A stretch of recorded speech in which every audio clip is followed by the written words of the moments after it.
Good afternoon. Welcome to the Metaverse. Welcome to our NFT 101 showcase.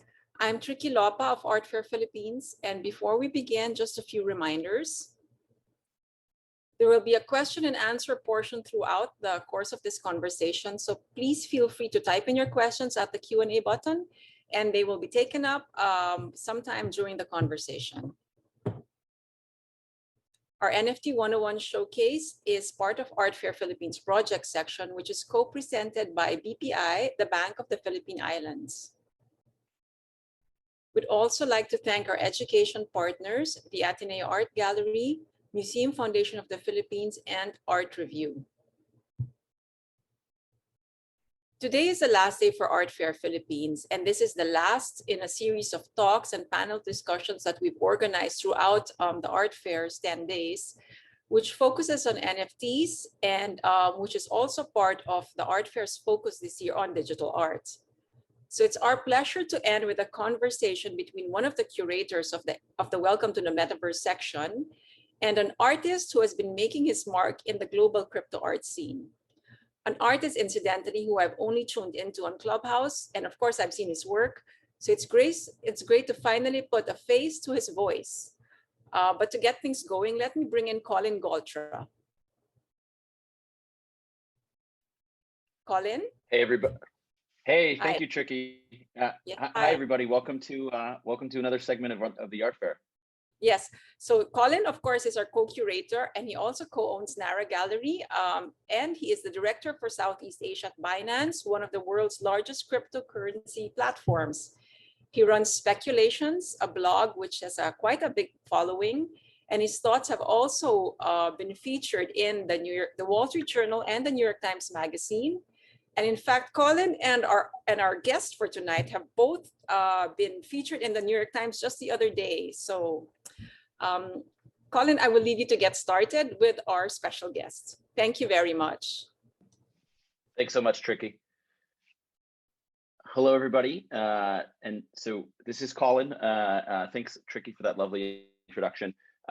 Today we have a really special guest, a good friend of mine. I think an ongoing theme here in this Metaverse show is that we keep making digital friends that we've never met in person. So unfortunately, I've never had the pleasure of meeting this guy in person, but we've had a number of video calls together.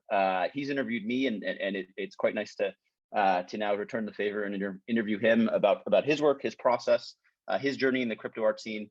I'm pleased to introduce Nathaniel Parrott, who goes by who creates art under the name Parrottism. Let's see if we can get Parrott up here.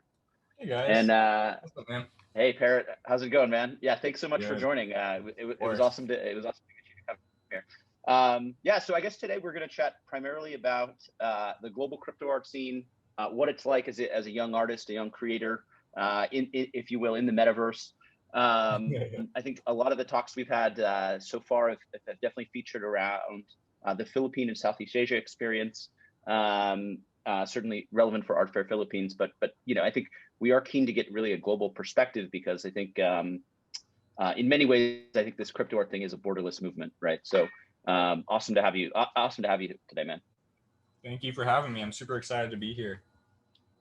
Yeah, why don't so I think we've done a small introduction, but it'd be great if you could kind of tell me a bit more about, you know, tell the audience a bit more about yourself, how you got your start, and what brought you into crypto art. Sure. Yeah. Thank you.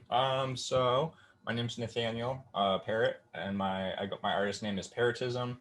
I've been a digital artist for about 4 years.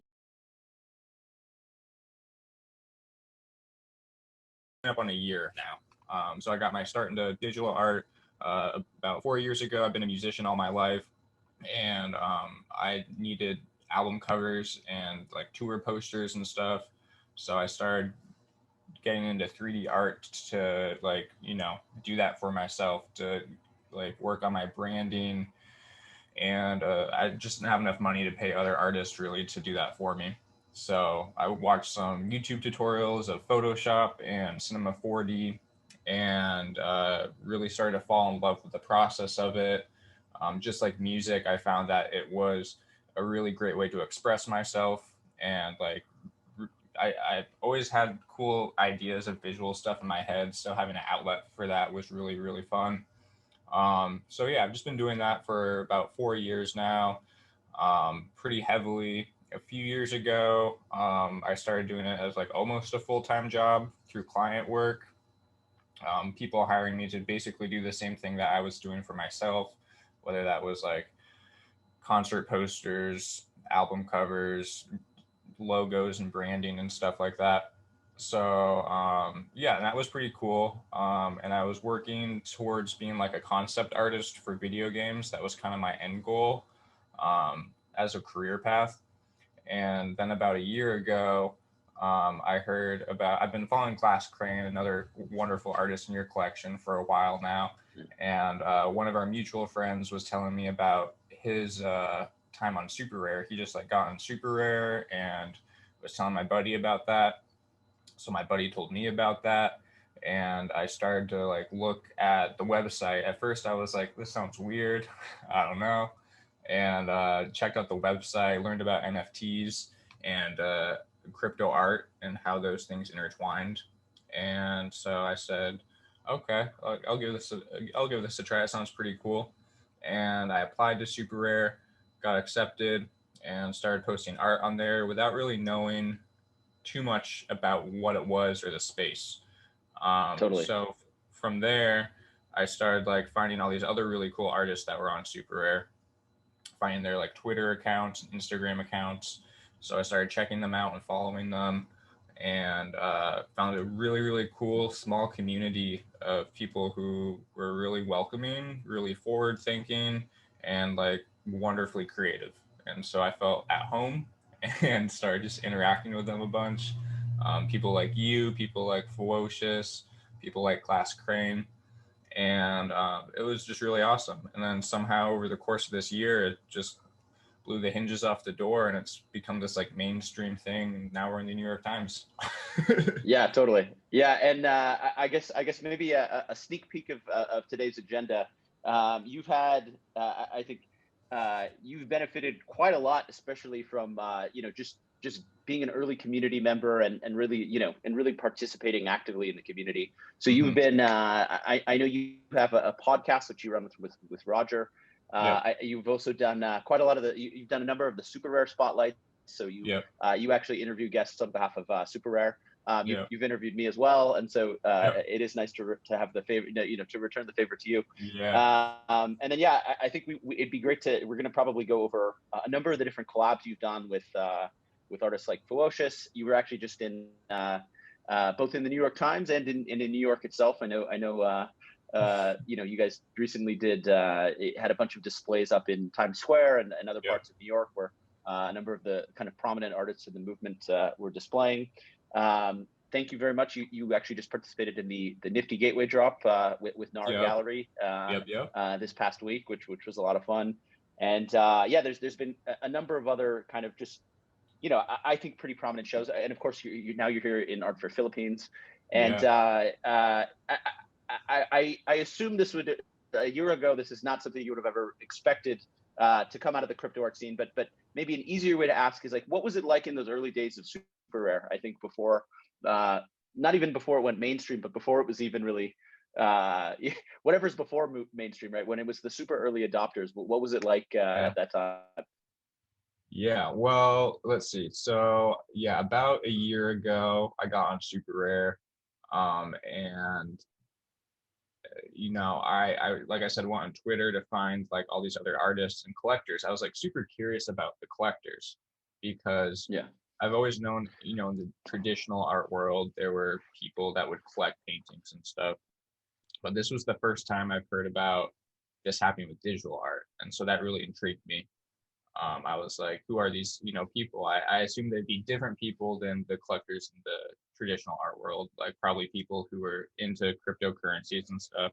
So I went on Twitter and found all these people, and I don't know, it was really exciting. It still is super, super exciting, the community and stuff, but it was so much smaller back then. And I think kind of like the general consensus of like the people were that we were working towards something that like could change the world and digital art forever, which I think it already has at this point, a year later. But I think, Definitely. we were thinking like 5 years down the line, 10 years down the line, this would like catch on and like revolutionize certain things.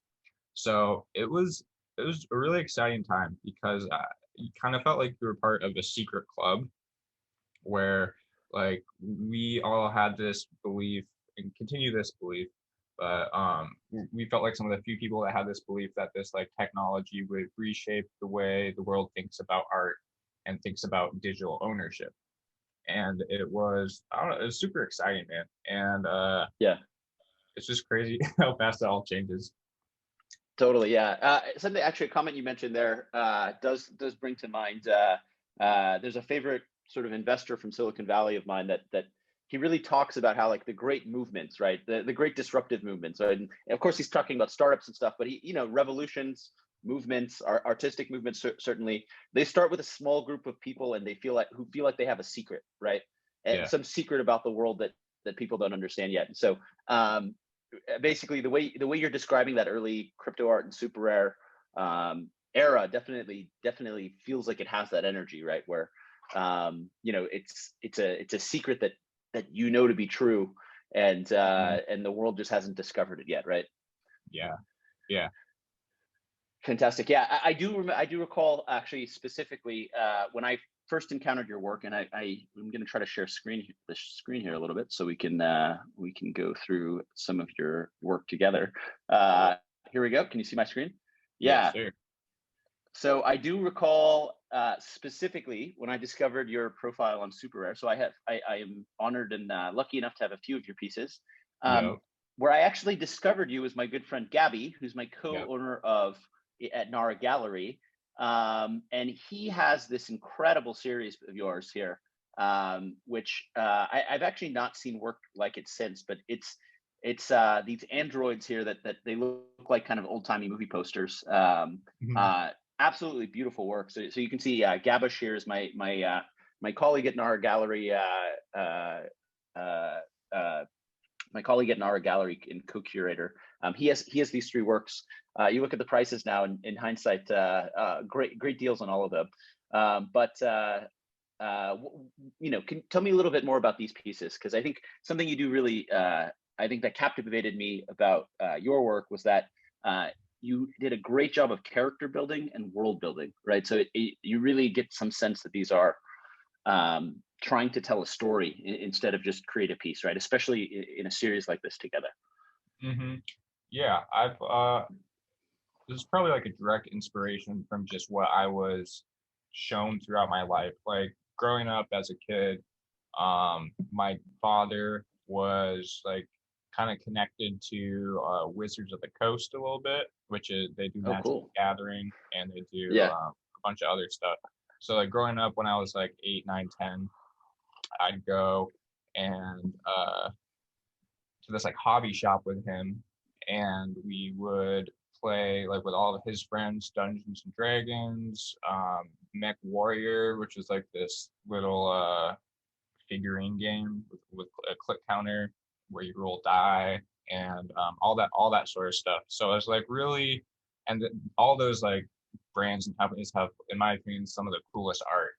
So I was like exposed to a lot of fantasy art, a lot of sci-fi art, and I think I just kind of fell in love with those worlds that like didn't exist anywhere else besides like at that table in your head. It's kind of like reading a book, but with a bunch of people, and you're making it up as you go along.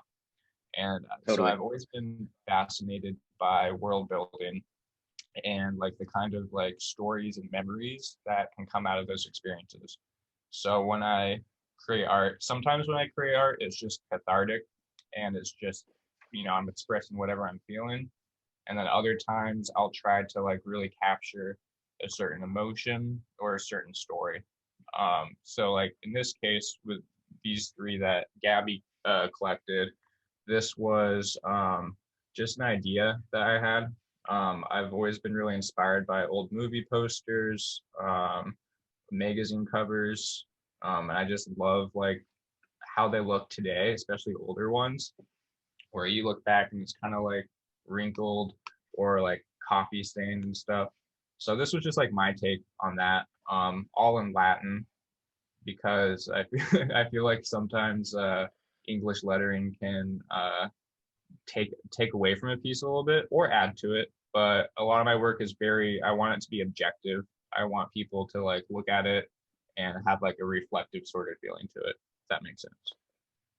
Definitely. It's I like this one. I like these ones in particular because they are simultaneously simultaneously feel futuristic and nostalgic, right? I think that duality really creates a form of beauty. I think the nostalgia certainly it beckons some, you know, some old school sci-fi from maybe the 60s or something, right? The that iconic style, the Latin, of course, and then certainly futuristic in kind of the android and robotic forms. So very, very kind of on brand with the metaverse ethos. So very cool.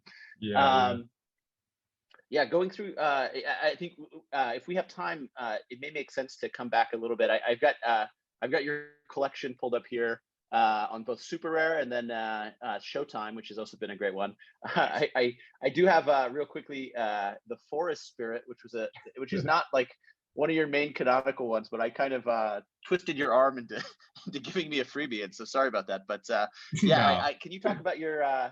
There's a period there early on. I don't know if you do these anymore. I think yeah, I'm guessing you are, you know, potentially quite busy. But there's a period there where I think every weekend you were doing just these incredible speed paintings, and so we were joking around that I wanted you to paint the Great Forest Spirit, which is my avatar in Super Rare. Talk about the speed painting process a little bit. So I kind of started to do that because when I started to do 3D art, I found it like really difficult at first. It's such 3D art is such like a conundrum of menus and settings and numbers and like all this stuff wrapped into this program. So it's pretty overwhelming. And I found the way that I could get good at it really quickly was doing everydays, like People has famously done for 13, 14 years. So I saw that and did like a whole year of everydays for my 3D art, and the amount that like I progressed in that 1 year was super crazy. Like I felt like I fit 4 years of work or more into 1 year. So I tried to do the same thing with painting, and you're right, I have been a little bit too busy to keep that up right now. Yeah, but there's this. I always think of these things as there's kind of a season for everything, right? There's a recharge season, there's a skill building season, and then there's sometimes there's a gallery season. I'm sure is maybe the way you'd phrase it in the art world, right? Yeah. So I love painting. Growing up, I didn't like painting that much because I thought it was like messy and I don't know, tedious. And but if you look at like a lot of my 3D work, it's has like a painted feel to it, right? And I now, like as I'm older, I look at paintings and I just like love everything about them. It's like my favorite aesthetic in art is painted stuff. Because something about like if you like look really closely at a painting, it's just like smudges of color, and you back away from it and it's like a beautiful image. The same thing, I guess, kind of works in digital art where you look really closely and it's just pixels. But I just love painting and the way painting looks. So, but I'm not a trained painter by any means, and I have a lot to learn in the world of painting and lighting and shadowing and shape language. So, I figured the best way to get good at that quickly would be to do it as often as possible, in like a repetitive way. So that was the speed painting season. Awesome. Yeah, very cool. Let's go through a couple other works. So I guess for those following along, and oh, by the way, do let me know if there's like questions in the chat or anything. Since I'm screen sharing, I can't see. I guess to the audience, we do want to make this a bit interactive. So if you have any questions, please do shoot those over, and we're happy to address some of that in real time. But yeah, for those following along at home, I've got a number of tabs open right here. This here is Parrott's Super Rare profile. So this is kind of, is Super Rare the first platform you were really publishing on, or did you have a Rareable phase, or what was the? Super Rare was the first.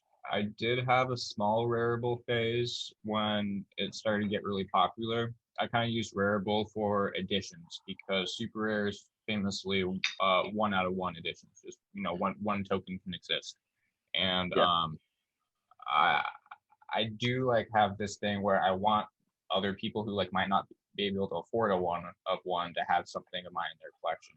So I did that on Rarible for a little bit, but I quickly found Rarible to be too noisy. There's just so much going on. Like Super Rare is so curated, and Rarible is just the complete opposite. I feel Yeah. like Nifty Gateway might be that happy medium where you can do some additions and have some cheaper works for collectors. But yeah, so I did have a Rarible phase. Um, and I have accounts on like Maker's Place of Known Origin, but haven't really delved into them too much. Yeah. Nice. Yeah. For those following along, like the platform you publish on definitely informs some of your collector base. It informs the mechanics of kind of the release of your art and these sorts of things. I think you've played it quite well. You have kind of a set of canonical work on Super Rare, which are 1 of 1s, and then you found other places for people to participate. So I think that's been very well navigated. Here's Admiloria, which we've just looked at, which was from Gabby's collection. Shifting gears a little bit, so early on, and this was October of 2020, which at the time felt fairly far along. It didn't feel like, right? It felt like, oh wow, this is a major development in the crypto art scene. But now in hindsight, just another part of the prologue to where we are now. There was this giant Gen Z collab among many of the very prominent young artists on Super Rare. You can see the I think this is a slider, but you can see the roster of artists here. It was certainly you're on it. Jonathan Wolf is on it. Ferocious is on it. These are all good friends. What was this process like? I think this was one of the early, very large collabs between maybe the movement, right? Yeah. So this piece that we did together, not the one that's shown. This is I think one Johnson Wolf's piece right there. Yeah. Here we go. Here's that we did. Through Space and Time is here's the collab. Yeah. Yep. So this piece, Anne from Super Rare hit us all up and put us all in a Discord together and said, hey, we're having a gallery in Decentraland, which is part of the metaverse where Narra Gallery is, and hit all of us up, say, hey, do you guys want to do a collaboration together? And we said, sure. And this, I think, was just when everyone was starting to talk to each other a little bit in the space. The more it was starting to grow. It wasn't just the early adapters. More people were starting to see what was happening, jumping in. But yeah, so she hit us up and asked us to do a collab together. There wasn't really any theme or plan. We just started talking. I started off with my piece right there in the very middle, kind of similar style to the Admiloria in the series that we were just looking at. And then Merkpen, which is the pink figures right next to mine, that was the next artist. And then I forget the order of the rest, but everyone just kind of added on to it as it went along. It was a fun process. I feel like I made some friends during that, like Ferocious and Jonathan Wolf specifically, Merkpen as well, I talked to. And it was cool because this might have been the very first art collab I've ever done. And it might be true for like a lot of the people in here.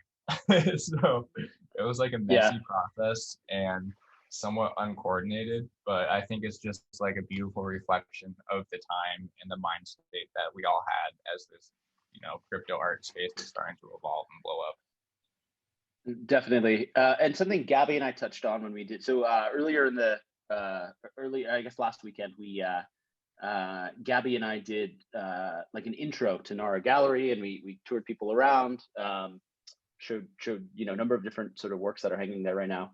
And one of the things that was touched on was crypto art really has quite a lot of collabs. Like the collaborating between artists is actually a huge cultural piece.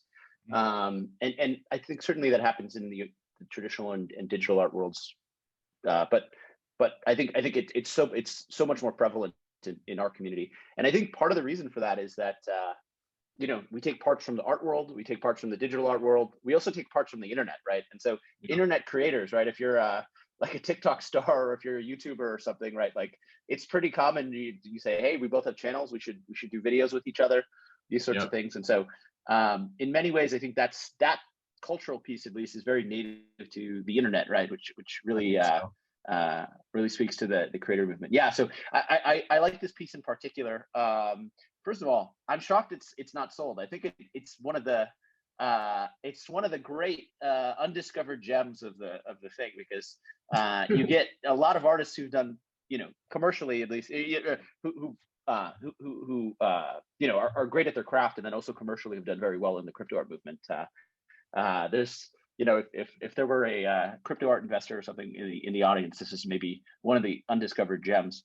I like this in particular though, because you can very clearly, if you're following the movement, like you can very clearly see everyone's distinct styles, and that like it's obvious which piece is yours, which is Jonathan's, which is Ferocious's, and sort of the other members here, Black Sneakers, like they all of you have such distinct styles, and kind of together it's very clear who did what in this. Yeah, I think it's a cool snapshot of like a really potent moment in time. It was like right before everything went crazy, a few months before that. It was just like a snapshot of some of the young artists in the space coming together. Totally. Let's continue, I guess, our little tour of your work here. A quick one. I did want to give you a shout out. You spoke to the premiere of in this Gen Z collab. Part of it, I think, was that Super Rare was launching their own gallery in Decentraland. That's right? Yep. So another kind of gallery launch that you participated in, and I don't think we'll be able to hear the sound on this, but you were at the premiere of you and Ferocious. So you're here in the upper right corner. Yeah. You and Ferocious were at the premiere of the 100X Art District, which is where Narra Gallery is, and here's you guys inside Narra Gallery early on. And so we had a really funny day. I think it was late night for me in the Philippines, and it must have been like crazy early morning for you guys. Yeah, it was like right where yeah, where we were kind of, everyone was prepping for the opening of the 100X Art District, and we kind of just, a bunch of us were in Decentraland, and we all ran around together, which was like a lot of fun. It was a weirdly very social moment. It's probably one of the more distinct kind of proper metaverse moments I've had. Yeah, what was that like? I think because we all had characters, and we're in a neighborhood of Art District. Oh, here's you guys talking about Ferocious. That's Ad Meloria, which we just looked at, right? Yeah. Yep. And so, I think for those that maybe missed the gallery tour, this is this is kind of what it's like running around the metaverse. This is you and Ferocious.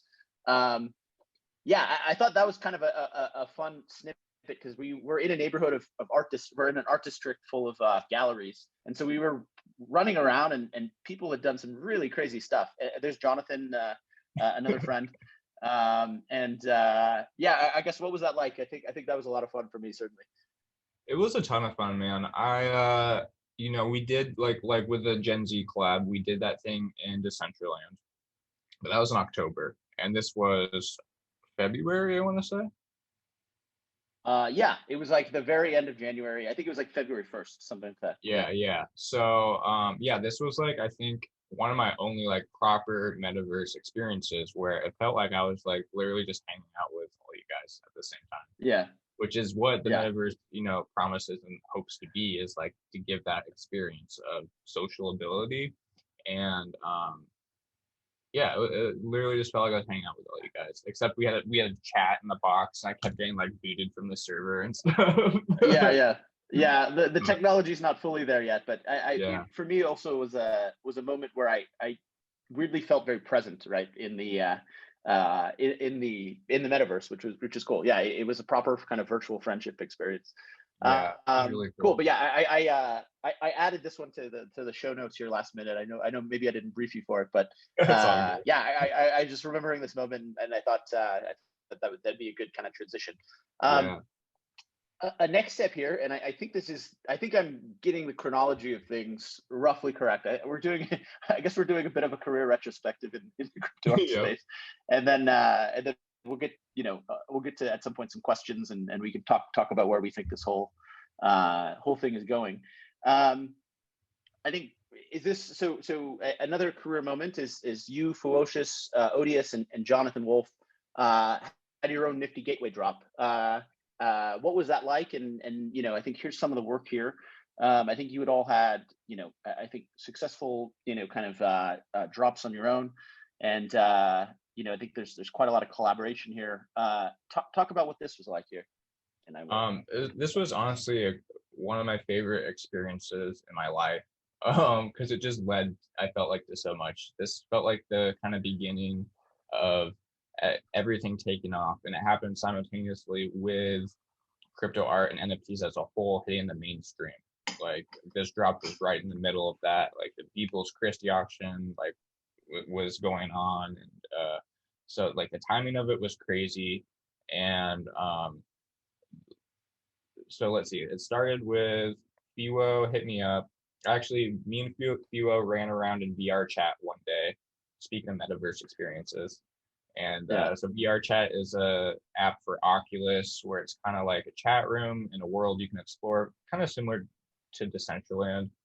And so me and Fiwo talked a few times, and then did a VR chat one day and just talked for a few hours about life.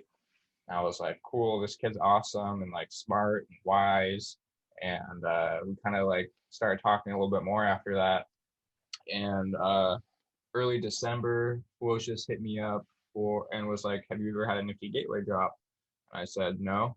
And then I got plopped in a group chat with Ferocious, Jonathan Wolf, Odious, and some of the staff members from Nifty. And they were talking about like this collaborative group drop that Ferocious wanted to do. Sweet. So I felt really honored that like me and Ferocious didn't have like a super strong friendship before that. So I felt really honored that, he liked my art enough to include me in this. And yeah, so we started all working together, jumping on Discord and Zoom calls every day, every other day, and just trying to like plan out exactly what this would be like. And we probably worked, I don't know, since December to February, or March 5th was the drop. So I guess we finished it late February. And it was awesome. Like, they're some of my best friends now, and I've only met Ferocious in real life. Other two from Canada and the UK, haven't met them, but some of the coolest people. The friendships that like formed out of this experience, and like the moments that we had together, I will cherish forever. So like the fact that something like this could make that happen is so cool. And then Ferocious moved up here to Seattle, because we were talking so much, and he was like, I want to move out of Las Vegas. Do you like Seattle? Should I move there? I was like, Seattle's awesome. Come up here and I'll pick you up from the airport, and you can crash on my couch for as long as you need before you find a place to live. And so yeah, it was this like drop just like has so much packed into it, friendships forming, and it was great. Yeah. So as far as like the actual art goes, it's actually, it's beautiful. It's actually truly like a beautiful story, right? It's like it was life-changing for a number of you, right? Yeah, definitely, man. Yeah. So as far as the actual art goes in here, we had 3 solo pieces each, and then a collaboration. And we all wanted our 3 art pieces, the solo pieces that each artist was doing, to like represent us as individuals, and also have a theme that kind of tied it together as a whole. So it was a tricky balance to do, because as you can see, we all have like very different styles. I think between Ferocious, me, Jonathan Wolf, and Odious, like we're all over the map with the kind of styles that we do. So it was interesting balancing that aspect of it. And Totally. yeah, I am trying to pull up the collab one. But yeah, maybe we can do that at a later time. Yeah, I realized I only pulled up the liquid editions, which I think by themselves are quite cool. You know, I think your style really shows out here. I think very distinct. And then Ferocious has his kind of painted style, which has also become fairly iconic. These are actually interesting on Ferocious because I think Ferocious is most known for like a specific color palette, which is like really bright reds and they're like just red, yellow, blue kind of big popping color palette. And so these are actually interesting color choices for Ferocious. I agree. And then of course you have Odious and Jonathan Wolf. I guess as a programming note, we should call out, we were going to actually have this be kind of a collab show. But as things go in crypto art, both Jonathan and Ferocious have deadlines coming up for, I think, some work that they have going on. So I think respectfully had to decline, and we understand. But I think this drop was, I definitely remember following along. It was very, I think it was right at the, I do remember, it was right around the Beeple drop. It was a really frothy market at the time, and very exciting. So cool, very cool project. And here I found the Q&A, by the way, if you want to go through some questions. Yes, let's actually do that. I okay. want to figure out how to so weirdly I can't pull up Q&A while screen sharing, so maybe I will stop screen sharing and then we can go through the rest of the tour. Oh, here we go. Cool. Here's the Q&A. I'll stop screen sharing for a moment so we can we can go through it, and then we can finish the rest of your career in a moment. Cool. So we have these are good questions actually. So shout out to AJ. So AJ is actually someone who runs the Narra Gallery, or the First Mint Fund, which Narra Gallery helped to start. He asks, what's your pricing strategy as you've grown a collector base, and how has one of ones or editions affected that strategy? I think that's a really good one by AJ. Yeah, that's a good question. Thank you, AJ. So let's see. My first piece I ever sold in the NFT place, about 10 months ago, was I sold for $30 US. And I didn't really have any reference point of like what a piece should sell for. That was my first sale. It was like the first bid I got. I think there might have been maybe a small bidding war from like $10 to $30. And I was like, this is sick. Like, this is art that I make anyways. And it's not like client art. It's art that I would just set on my Instagram. And for someone to want to give me $30 for it, that's so cool, because you can buy dinner with that, or you could get coffee with that, or like, Yeah. And so after that, I can tell you really love it because it was art you were going to make anyway, right? It was like, it's an outlet for you, and it's not like you weren't going to be creating art anyway. So that's really cool. Yeah, definitely. And then like over the next few months, as I was like more active on Twitter and in the community, which I think is honestly like a pretty big like piece of the pie as far as like pricing and like notoriety and eyes on you goes. Because before that, like, it's almost like Instagram, like someone might just scroll by your art and super rare and be like cool or not cool or whatever. But when someone goes, oh, that's Parrott, I was talking to him the other day on Twitter, he's a cool guy, it like adds value to you as an artist, I think. And it's just really cool to talk to people and meet people and make friends. So over the course of the next few months, more collectors started buying my art, and I had like a 1 ETH sale, which at the time was like $400 US, not 4,000. And hopefully you've held at least some of the ETH. yeah. And I did. And nice. So that, and like, $400 US was about how much I was making in a weekend of doing Uber, which was my previous job. And so that's when like this light switch flipped in my head where I was like, wait, this could actually be a way to like sustain myself and, you know, make a career through this path. And so I started focusing more on like strategizing my career path, and not just kind of being an observer of this space and participating in it more. And then my basic strategy was just like keep making cooler art, keep talking to more people, and hopefully like bids will increase. And luckily that worked. And yeah, let's see. Let me go back to the actual question. So now, as like pricing structure. Yeah, so now how I view pricing, it depends if it's editions or if it's one-on-ones. At this point in my career, I'm really picky about who gets one-on-ones. Like I want it to go to people like Colin or Gabby or someone who like has some skin in the game, if you will. Awesome. Like someone who's invested their time, money, and energy into the space as well. Over the past few months, there's been a lot of people, just like rich crypto investors, coming in and like trying to grab a bunch of pieces. And I don't know, that feels in the same line as like a lot of artists jumping in and trying to just sell a bunch of work for high because they heard you can make a bunch of money doing this. So with one-on-ones, I'm pretty picky about who gets them. So that can go into pricing. Like if it's someone who I think will add value to the work in their collection, they might get it for a cheaper price than some like random person who I've never talked to before. And the same strategy kind of applies. I'm trying to continue to build my prices up over time and increase my value.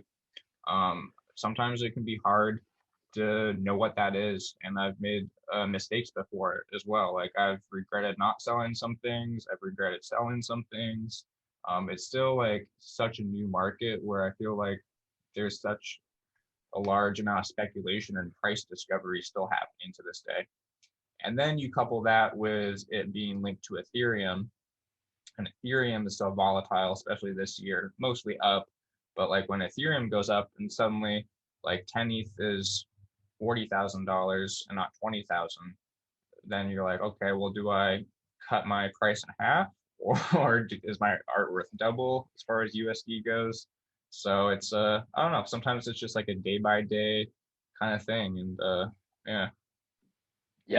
I'm realizing now. I'm realizing now that you're maybe one of the perfect people to answer this question. So I guess a few things to call out is one, I think you've done a really good job of being like community focused from the first time, like from the start, because I do think that that's really where the returns are, right? It's the artists that, you know, are active in on Twitter and Discord and Instagram, less Instagram, but yeah, Twitter and Discord, and you know, they're doing, you know, live chats. I think, you know, you've got a podcast for crypto art, these sorts of things, and I think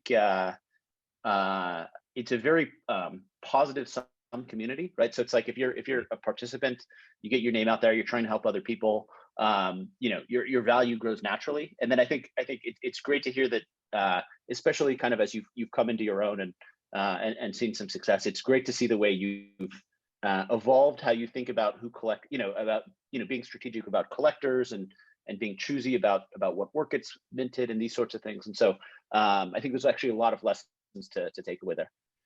Yeah. Awesome. So the next one we have here is from Andrew Sama. He says, "Hi guys, great to hear from my first and fave creator." So I think we've got a Parrott fan here. What was your artistic life like before NFTs and digital art? How far back do you want to go? Let's see. You're calling that, yeah. All right. I've always been creative. As a kid, I loved drawing characters. Me and my buddy would just like drop like little comic strips and stuff in elementary school. I was fortunate enough to go to middle school and high school with like some pretty cool art electives. So and art class I always liked. So I took art class like every year. I took a physical 3D art class where it was like sculpting soapstone and some wood and stuff like that. I did some photography classes, jewelry, woodworking, pottery.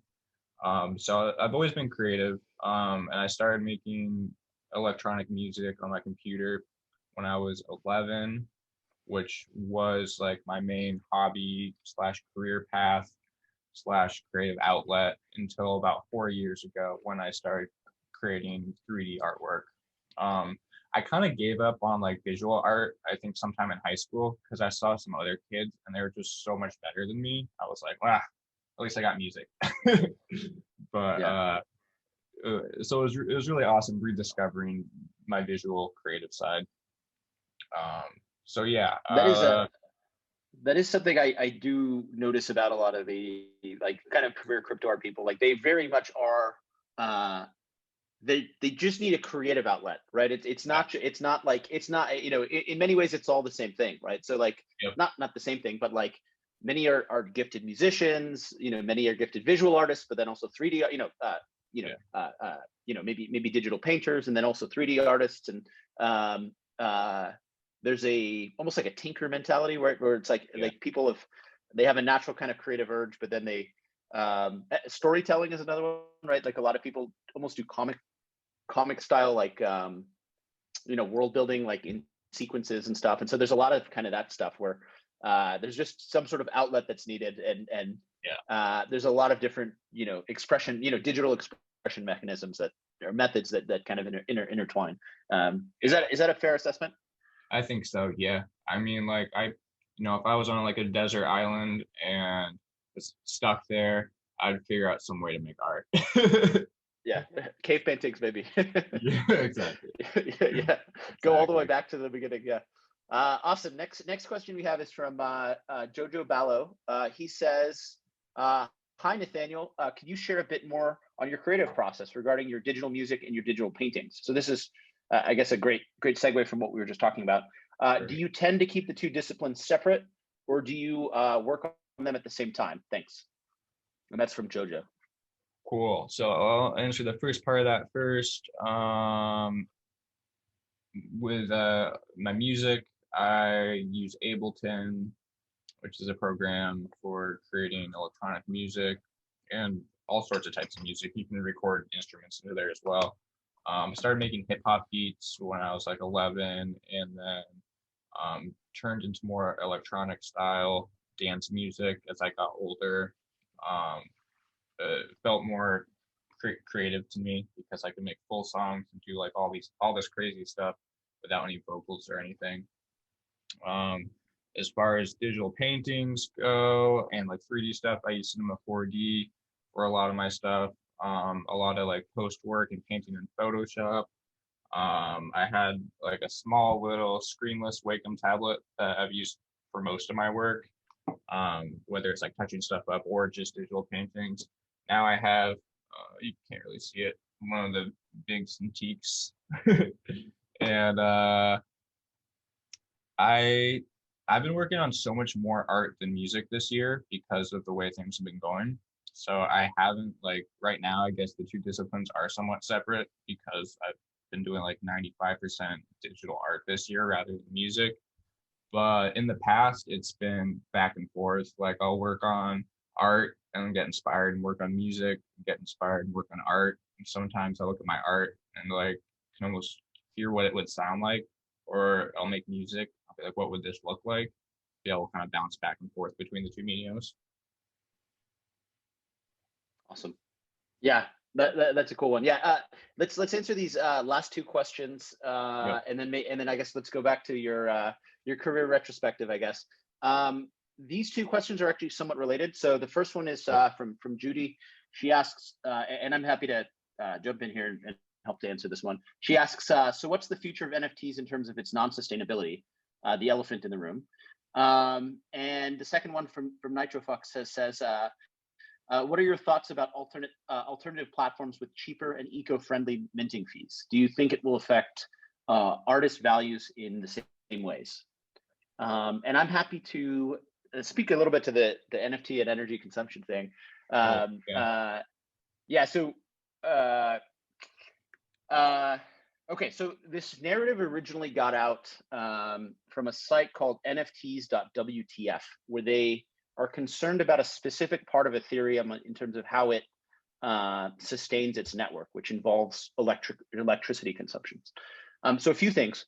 The current way that Ethereum does that is not the long-term outcome of how Ethereum plans to scale. So ultimately, in the next 6 months, we intend to move to something called proof of stake, which transitions from electricity consumption to supporting the network based on putting your capital at risk. So it becomes, it won't rely on proof of work mining anymore. The second thing is the narrative where the site where that narrative originally got out about the electricity consumption actually used incorrect numbers. They're numbers that the Bitcoin community debunked in like 2015, 2016. And if you go to the site nfts.wtf, they've actually redacted a lot of their things, saying, hey, it's more complicated than we had originally envisioned. We're not trying to come after artists. That's not the intention. And then maybe the last one, and this is a good segue to the second part of the conversation, is Ethereum is just one cryptocurrency on which you can create crypto art. Certainly, it's the largest, the most prominent, and a lot of people do. Sorry, AJ, thank you for jumping in. AJ said it's actually cryptoart.wtf. It's different from NFTs.wtf. Thanks, AJ. Yeah, the last point I was saying is Ethereum is certainly the most prominent, and is just one chain on which you can build NFTs and crypto art. But there are actually others, and they have very different energy consumption profiles. So I think to Judy's question, I think certainly it's a fair thing to critique or to have concerns about. I think a lot of people are in our movement are very sympathetic to this, but I don't think that the assumption that it is a long-term devastating thing is the correct one, and that for a number of reasons. And Parrott, maybe you can address the one about exploring different platforms and how you think about that. Yeah, cool. I think that is way more eloquent than I could have put it. I'm like by no means.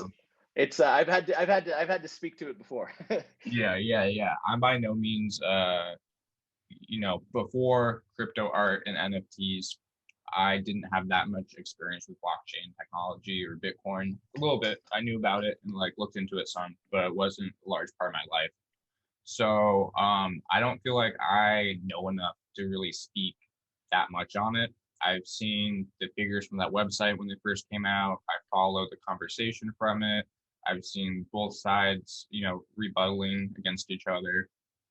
And it's honestly hard for me to know like what to trust when these things come out, because they're usually like opinion articles on Medium by one person or two people, and I just don't have like the know-how or the education to be able to like be like, oh, I'm going to debunk this right now or not.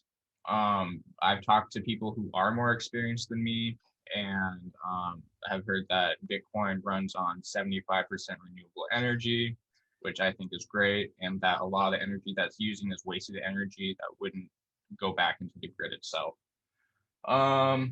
So yeah, that's kind of where I stand on that. I don't know enough. The people who I talk to that know more than me have been able to debunk it to a level where I don't feel like me creating art is destroying the environment, which I think is what I need. I don't want to carry that guilt around with me, And yeah, there is other platforms that don't use Ethereum that are right now, as we talked about, Ethereum will become a proof of stake mechanism, which I think pretty much solves the whole argument right there. But until that happens, there are other platforms which use different blockchains to mint artwork. I haven't looked up super in depth in those.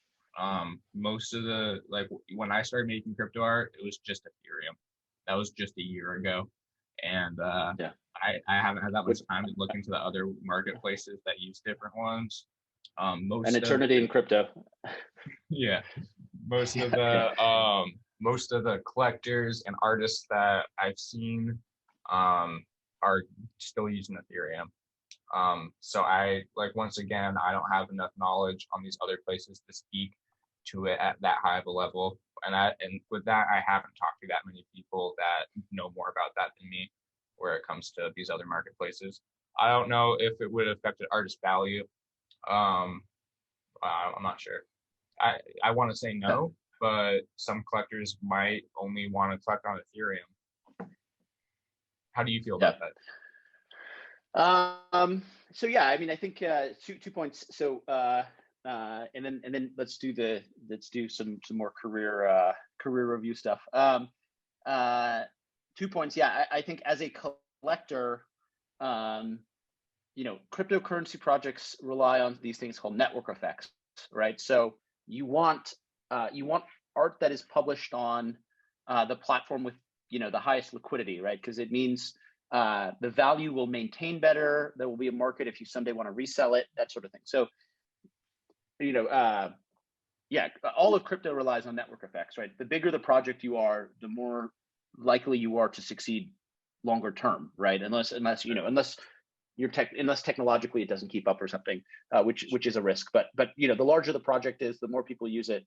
The more likely it is to sustain and keep being used. And so, network effects are really important. I do think that there have been some other chains that are going to make good attempts at it. Like I think there's one in the Tezos ecosystem that I think is getting pretty popular called Hic et Nunc, which means this and that in Latin. And that one's on Tezos. Tezos is a lower fee platform, that's proof of stake, and so that one I think has been really nice because it's mostly just up and coming artists that use it, like maybe artists that haven't seen a ton of commercial success yet on Ethereum, but it doesn't quite have the collector base of maybe some of the Ethereum platforms, but also maybe what makes that what's good about that is it's artists collecting other artists, and so there's truly like kind of a love for it that kind of circulates there. So I think that one's been a promising one. Hopefully not too shameless of a plug for the day job. Binance, where I work during the day, they've announced we've announced a Binance NFT platform, which will operate on BNB, which is the Binance kind of cryptocurrency. That one will probably do commercially successful just because Binance has network effects. Mm-hmm. And yeah, I think there are other valid there's other valid attempts at it, and I don't think it should be exclusive to Ethereum, but Ethereum has quite a lot of advantages being that they're a much larger project with quite a lot of network effects. And actually another one you mentioned on the Bitcoin side is renewable energy, kind of, and how Bitcoin uses more than 75% of all Bitcoin is mined using renewables or using energy that would have otherwise been wasted energy. That is true, and actually something on the Bitcoin side, it doesn't quite hold to NFTs quite as much, but it does speak to proof of work. Something on the Bitcoin side is the ability to have a clear delineation between electricity consumption and currency is actually not something we have anywhere else. And so Bitcoin in this weird way creates an economic incentive to innovate on how you produce energy. And it creates an economic incentive to either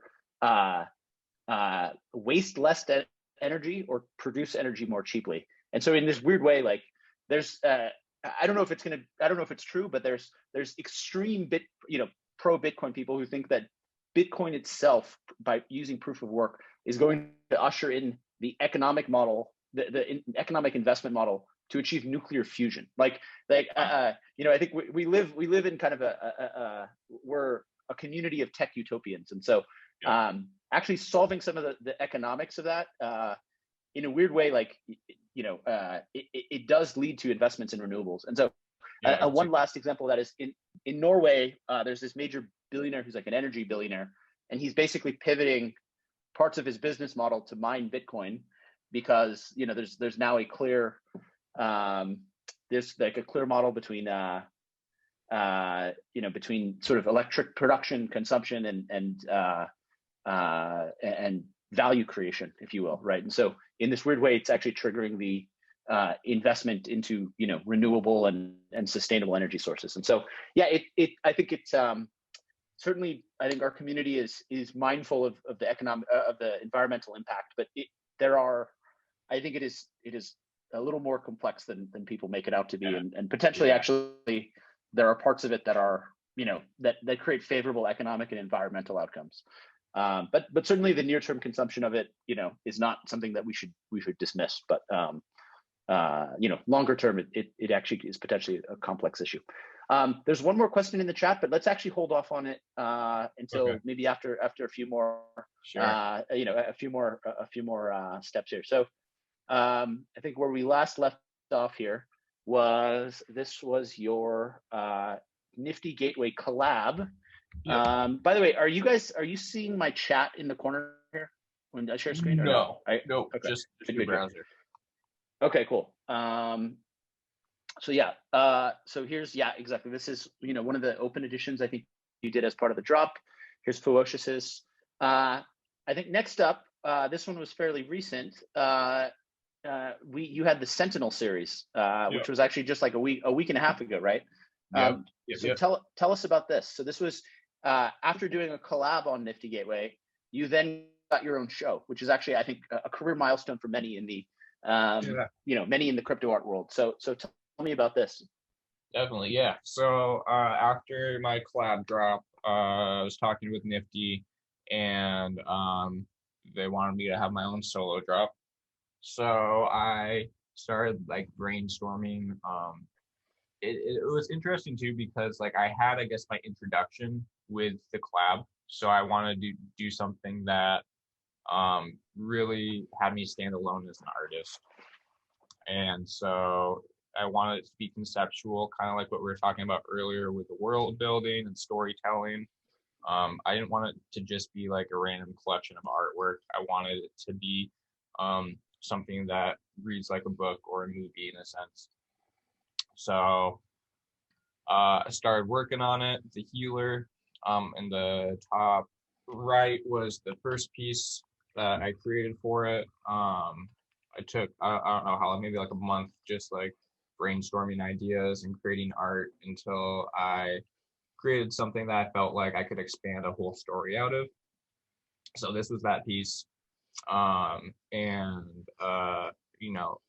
created like this like alien statue and a sentinel. In this forest. Yes, exactly, a sentinel in this forest. And it was one of my favorite pieces I've done, and still is one of my favorite pieces I've done to date. And I said, how can I tell a story from this? And what part of the story does this one piece tell? So then I went into just like creative storytelling mode, where I played with a bunch of different ideas. And it's kind of cool creating a story from art, because each piece that you create usually is a little bit different than you thought it would be. And then that like narrows down then like what your next choices are. So if you have like 100 choices out of the healer piece, you make the next piece, and then you have like 50 choices of where the story could go. And each congruent piece, a story, like narrows it down a little bit one by one. So it was a really fun process. I think probably the most fun I've had creating art in quite a while. After the big rush of February, March, where like my emotions and thoughts were just whirlwinds and everything was so crazy. This project was like me kind of stepping away a little bit, reflecting, and really trying to put my best foot forward. So yeah, it was a really fun project. I'm really proud of the art. I think it's some of my favorite art I've done thus far in my career, and I'm proud of it. Yeah, and I guess just to speak a little bit, these are just like classic Parrott pieces. I think the kind of the large figures are very cool and actually consistent with different beings, but kind of consistent with a lot of the work you've done on Super Rare. The other one, I think that the other little flourish that I think is very is like the way you do the leaves here, right? The leaves and then the lighting in the forest, right? That's a very another kind of theme is sometimes you have like I probably should have done your Bitsky drop as part of this as well, but Oh, you've got the series of deers, right? But and they're kind of glowing in the forest, and that's kind of another major parrot theme where there's something mythical happening in the forest, right? Yeah, I love forests. One of my favorite movies growing up as a kid was Princess Mononoke. Like I remember seeing that when I was maybe 10 or something, being like, this is the coolest movie I've ever seen. And it was like right around the time I was like watching Lord of the Rings, I think. And I was like, this is like Lord of the Rings, like this level of storytelling and the music, but it's like in this anime cartoon style. And I think a lot of my artistic influence comes from Miyazaki movies. Yeah. Cool. There's Yeah. I think that was something happening in the forest there. Exactly. Yeah. That was something we bonded on kind of early on, bonded about early on. I think, that's kind of one of the themes of, as a collector is I kind of use the little iconography from kind of the Great Forest Spirit and that sort of thing. I think that was something we bonded over. That's one of the many reasons we get along. Cool. And then this one here is the gift. Yeah. You have the healer or the teacher, and then the healer is here. I think just the whole series really is a great kind of spot check of the styles and the themes I've seen through your work. I think it was a really great drop. And actually, one of the things I was excited about. Normally, I'm in the Philippines when Nifty Gateway drops happen, and because of time zones, it's usually like 5 a.m. or something, or 6 a.m. in the Philippines. And so if I've got work or something, it's tough to make it to the drop. And so this was a rare moment where I was actually in the US visiting family, and they were and I was like, oh man, Parrots drop is in 2 hours, and I'm wide awake, and it's the afternoon, and so I was actually able to participate in this one in real time, which was a lot of fun. Cool. Next up here, actually, this one, these are actually just photos that you sent me. What's going on here? This is pretty exciting. Super exciting, man. So my buddy Roger, who I do the podcast with, he's been working on a project for months now, and he's been keeping it somewhat secret from me too. Like he's like, I need a piece of art from you. Like it has to give me some directions and whatnot.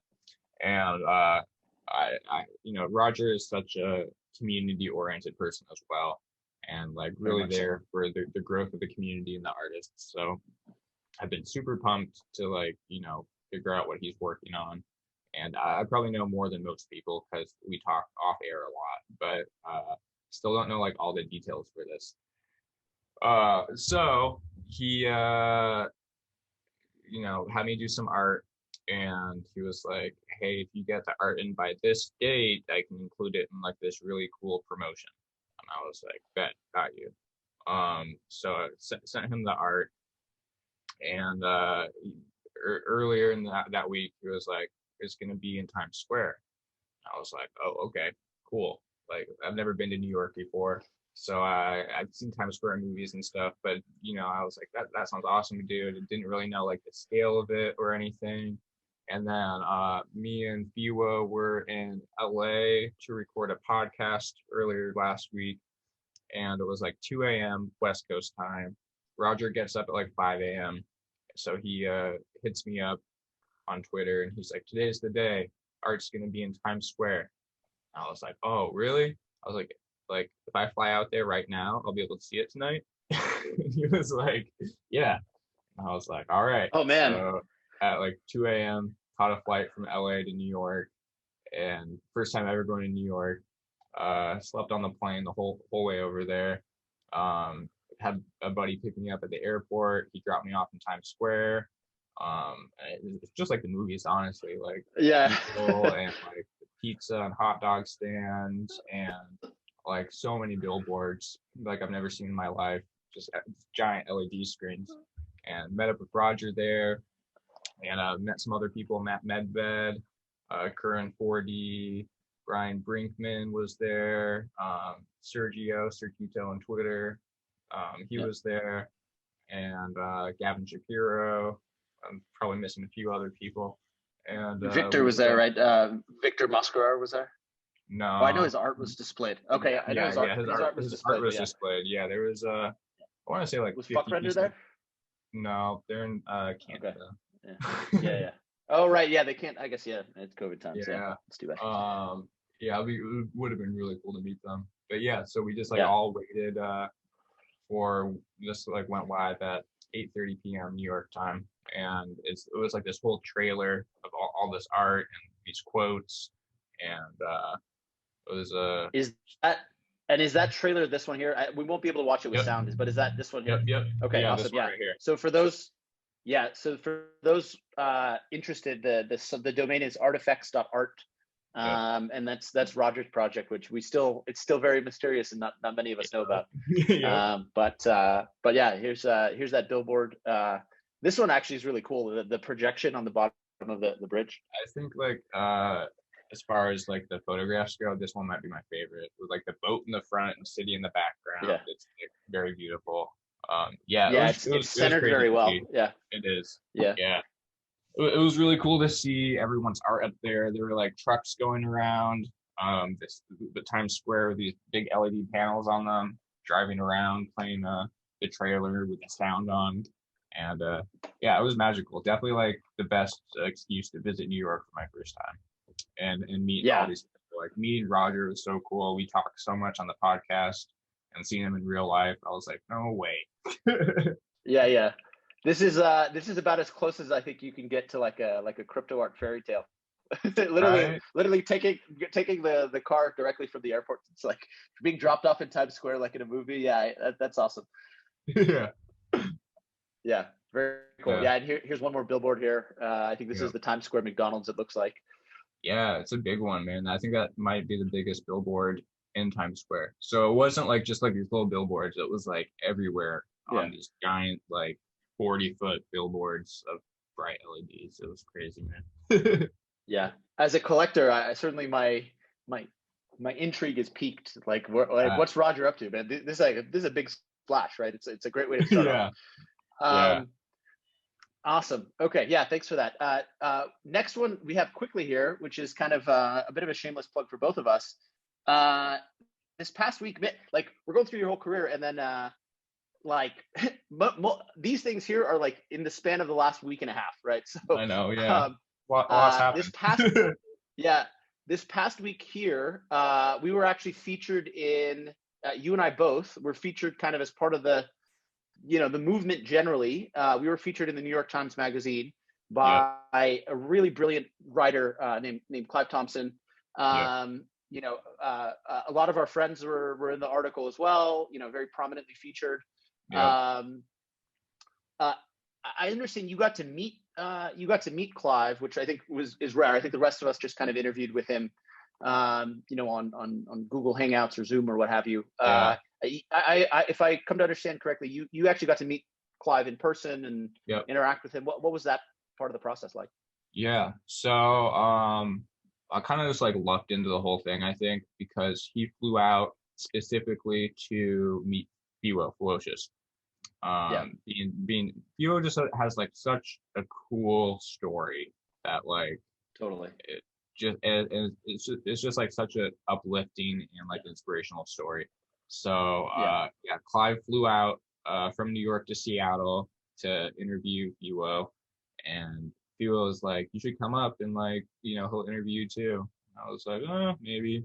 But then Fio kept talking about me, and Clive was like, why isn't he here? I want to talk to him too. So awesome. I live maybe 30, 45 minutes away from Fio. So I drove up for the day to Fio's house, and he was just there hanging out with us. Had his recorder on the whole time, would ask us a few questions and take notes, and just it was fun. We went and got coffee with him and ordered some chicken sandwiches, and he left for a little bit and then came back right 5 minutes before you and I had the conversation that was featured in here about my Bitsky drop.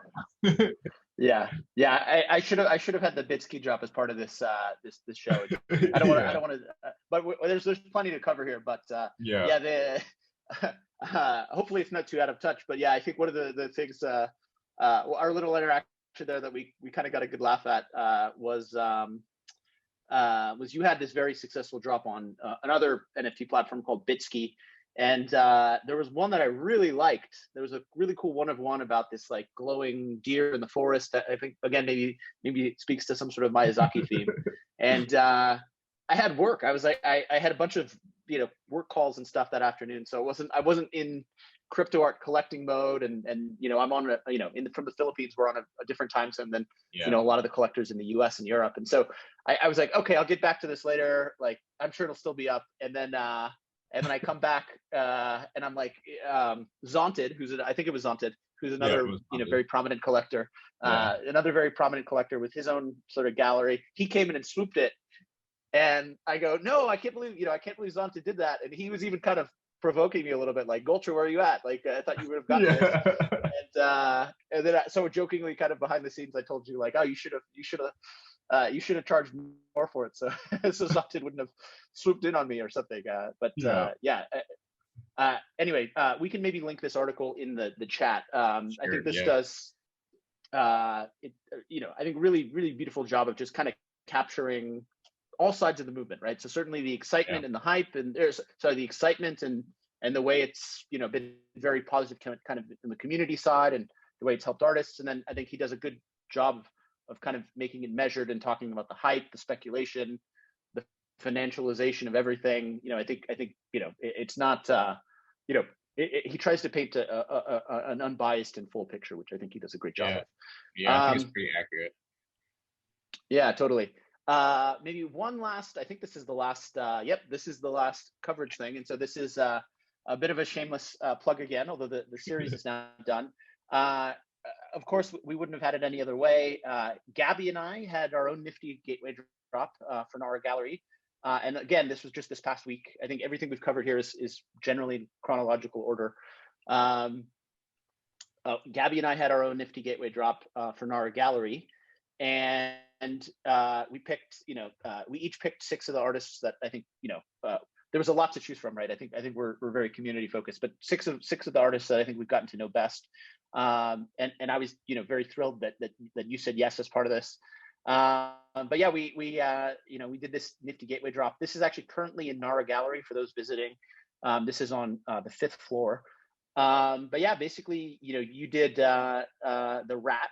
We did the Chinese Zodiac. Tell me a little bit what that process was like. So here's everyone's work.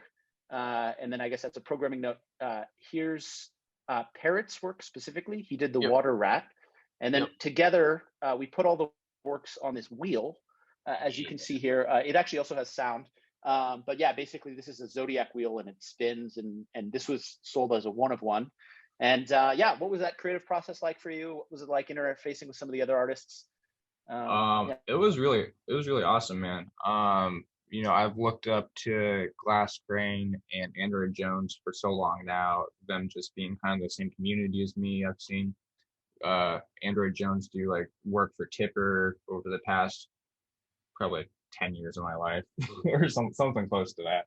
So it was really cool being included, and same with the Chemical. Really cool being, and now I talk to them all and we're kind of friends, but it's really cool to have my art right next to theirs. And everyone else, I discovered some new artists through this who I've seen their names before but never really saw their artwork. So it was really cool. I felt really nice to kind of like work in this community oriented project where it was collaborative and we were all shooting off ideas in the Telegram chat we had. I feel like the Zodiac was like such an obvious choice. When I forget, was it Android that said it? Android came up with it. I was like, of course. Good at that, So I wanted to choose the rat because that's my year.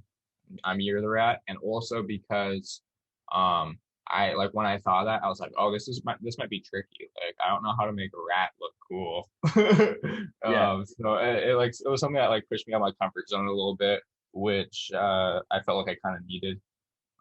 So it was a fun process. The artwork itself honestly came together pretty quickly. Like sometimes I'll struggle with a piece of artwork for for hours and hours, just like changing small things back and forth just to try to get it to look right. But often my favorite art just comes out like in one go, where I'm just like boom, boom, boom, boom, boom, boom, boom, boom over the course of a Yeah. day, and like, everything just like I'm like, oh, this is how it's meant to be. I don't need to change much at all. Yeah. So this was one of those pieces where like I just started working on it and being like, how do I make a rat look cool? And then over the course of like a day or two, it just really came together. It's a color palette that I don't often use, like the bright yellow, and I felt like that was kind of a striking color. Yeah. Yeah. You usually paint. You usually create daytime scenes, actually, and so this is this is one like peak midnight, right? This is a cool one. Yeah. Awesome. Yeah. Thanks again for doing that. And I guess just a shout out to some of the artists mentioned here. So this is Andrew Jones. This is another one of the artists I selected. A legend, like an absolute legend. He's got work all over the Narra Gallery. We were honored that he was able to do the dragon for us. We've got Totemical, who's was actually Totemical's work in many ways kind of inspired me to get into crypto art. There's I tell a story where there was a specific piece that was like, oh, I've got to have this. And so Totemical here did the wooden rabbit. And then another one here is Glass Crane, who did the metal snake. And so the whole, I think it was really cool because it was basically just all our favorite artists, and they got to just show a ton of range. So yeah, it was awesome. So yeah, thanks again for being part of that. And here's the wheel. Yeah, here's the wheel. We were super happy with how this turned out. Had a nice bidding process for it. And yeah, I guess that's then here's artifacts. I guess that's kind of the retrospective. Yeah. Let me figure out how to get back to some questions here. To answer some questions. Perfect. I think we're right at we're doing perfectly on time. So awesome. April, who's another person in the sort of First Mint Fund network, she asks, what advice would you give to new artists who want to build a career in this space?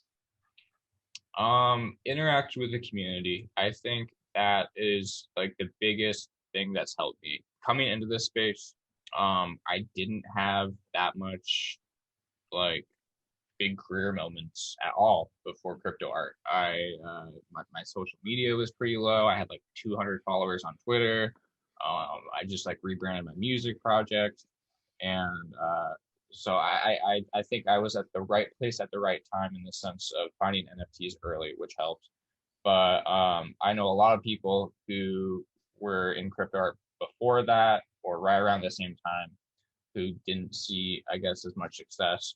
And I want to say that's because I've taken a very community-oriented approach of interacting with all the people as much as I can without getting too exhausted, especially now where there's so many people. But I think when you look at the space as like how can I add value, not extract value, I think is where you find that growth, because there's a lot.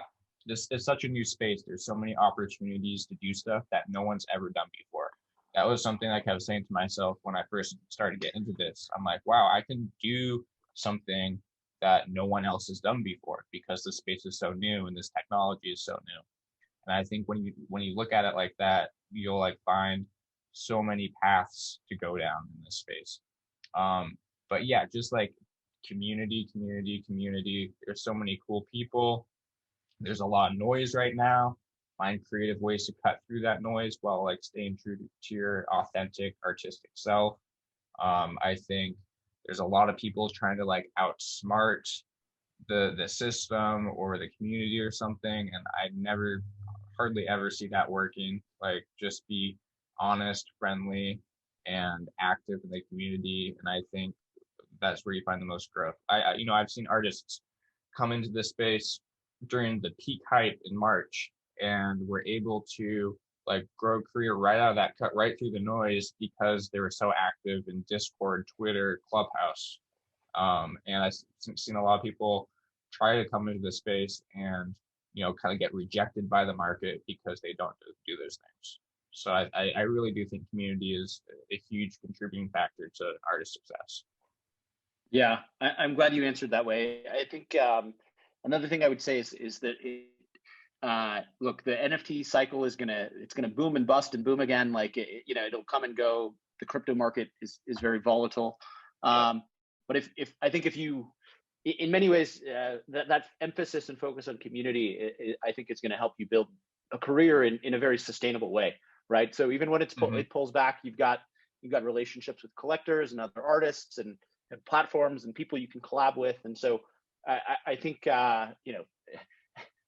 very biased as one of your collectors, but I think that'll give you quite a lot of longevity, because I think the space there will be ups and there will be downs, and it'll really go bounce back and forth. But having being a core part of the community, I think is going to be a huge asset, and it probably already has been.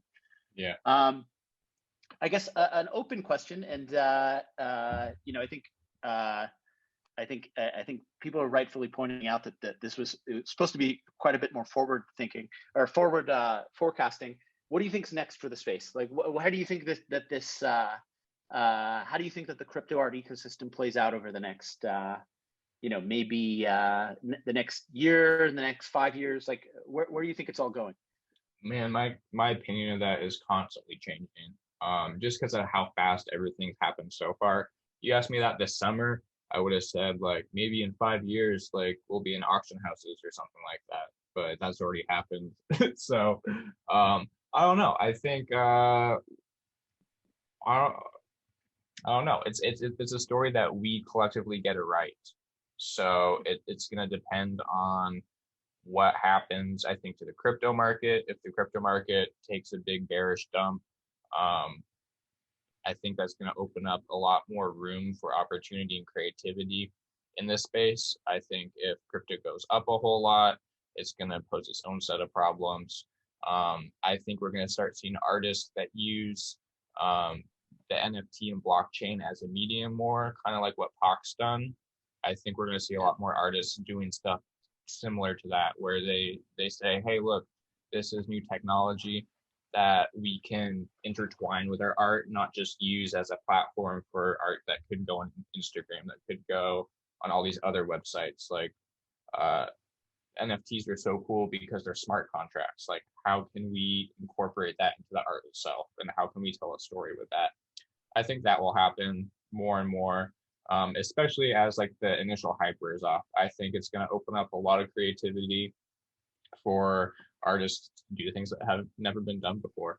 And I think we'll see some really, really, really cool art. We already have, but as artists are able to support themselves through this, it leaves room for like pure creativity, similar to the Renaissance. Yeah, awesome. I love it. Yeah, and actually, maybe speaking to that, because this is a bit of a forecast. I think looking back at kind of just even what the last year has looked like for you, a few things to notice, right? Even the like kind of events I had, right, where it's like your early work and then several months and then the Gen Z drop, and then there's a clear acceleration if you were to just plot it out on the curve, right? Because in between your early work and your Gen Z drop, that was several months, and then the period between your Gen Z drop and your I forget what was the second thing I had listed was I think your Gen Z drop, and then your collab, your Nifty collab. That was only like 1 or 2 months or a couple months, and then between that and then your own Nifty collab was just a couple months, and then after that it was like everything was in a period of 2 weeks, right? So there was just maybe the extrapolation of that is like your own career has been rapidly accelerated in just a year's time in a way that would have been almost impossible for you to forecast, right? And so exactly. A year ago I was I was to say, a year ago I was like so lost about what the future held. I could never predicted any of this at all. So it's exactly. So maybe the theme of kind of the trajectory of NFTs is is we're in a period of extreme acceleration. Forecasting the future is very difficult. This might be a very unsatisfying answer for people that wanted to know where we'll be with NFTs in 6 months, right? But it's a rapidly accelerating space. I think many of the people who found commercial success and artistic success would have not been able to sufficiently forecast or even close to forecast where it would be Now it is very hard to imagine where we can be 6 months from now. We might be, unpredictably high or unpredictably low, right? I think it can go in both directions because the crypto market has a history of volatility. But yeah, I like I think a good answer though is I think the community will always be there for people that are kind of faithful members to it. And I think that's a good answer. Maybe one last thing someone is asking about, what are your thoughts about NFT artists collaborating and selling on big auction houses, especially after the success or criticism of the CryptoPunk sale this week? That's a good question. I think that there's probably a lot of like internal debate actually in these auction houses whether or not they should be having these NFT auctions. I'm sure there's a lot of newer people pushing for it and a lot of older people in that community who don't want anything to do with digital art. As far as like artists go, I don't think that we need the auction houses to be validated between ourselves. You look at the CryptoPunks, you look at Beeples, the people who bid high numbers on those and bought those were people that would have done it on Nifty Gateway or OpenSea. It's going back into the community, and I don't necessarily think that we need those middlemen to have success and grow our community. And in some ways, I think those auction houses can take away from our own community. But on the other hand, I think it offers a platform that validates our community to the rest of the world, saying, hey, this is art, this is valuable, this is something that can be taken seriously in the art world. So, and plus I just love like the drama and the debate that it angers like the old traditional art heads, and it somehow also angers like the native crypto people at the same time. And I think wonderful conversations come out of that help grow the whole community. Awesome. Yeah, beautiful answer. Spoken like a true crypto native. I think you're part of the properly part of the community now. Parrott, it's been fantastic, man. This went better than I could have hoped. I think this was fantastic. I had a great time. Yeah, awesome. Thank you to our audience members. I will now kick it back over to Tricky. Thank you so much for having us. All right, thank you so much. Hello, guys. That was fun. And thank you so much for the questions. They were all quite good. Before I let you go, we have to pose for the obligatory shot here, like a Zoom shot. So it's for our document. It's for our records. Okay. So sorry. Yeah, the audience has to stay with us while we smile. Okay. One, two, three. Is somebody keeping time? Therese? Somebody out there? One more, please. Okay, one more. Okay. 3, 2, 1, smile. Great. Thank you. Yeah. Well, thank you again so much. This is the last of our talks for this NFT 101 showcase. We decided for the fair to focus on digital art, and I will end this whole digital art focus with what I said in the press launch for the art fair. Art always comes out of human experience. That's what I think. And we have been accelerated into this digital space in the past year because of being caught up at home and having to live with our gadgets. So for me, it's perfectly natural that art has come out of living through our gadgets. And what the future of NFTs are for me, I think the art is just going to get better because it's not going to go away. So that's what I think. And so looking forward to seeing how this all pans out, just as much as I guess all art enthusiasts are. So thank you very much again, Colin. Thank you very much, Nathaniel. It was great to end this series of talks with you. Yeah, and thank you, Tricky. Audience, yes. Again, Tricky, yes. You're properly part of the metaverse now. Oh yes, I know. All of a sudden, I get all these questions now about the wallet, and they think I'm some sort of an expert. But I definitely know more than I did when we started talking maybe 6 months ago, Colin. So yes, yeah. Totally, yeah. And to your credit, this is very forward thinking. I think you were really ahead of the curve here. So kudos. Thank you very much. Again, a big shout out to our education partners. Thank you to the Ateneo Art Gallery. Thank you to the Museum Foundation of the Philippines, and thank you to Art Review. This is the last day of the fair, but the website is still up. Our NFT 101 showcase is still there. Please drop by, take a look. The talks will be uploaded sometime next week, so please catch up on any you might have missed on. Again, thank you very much, everyone.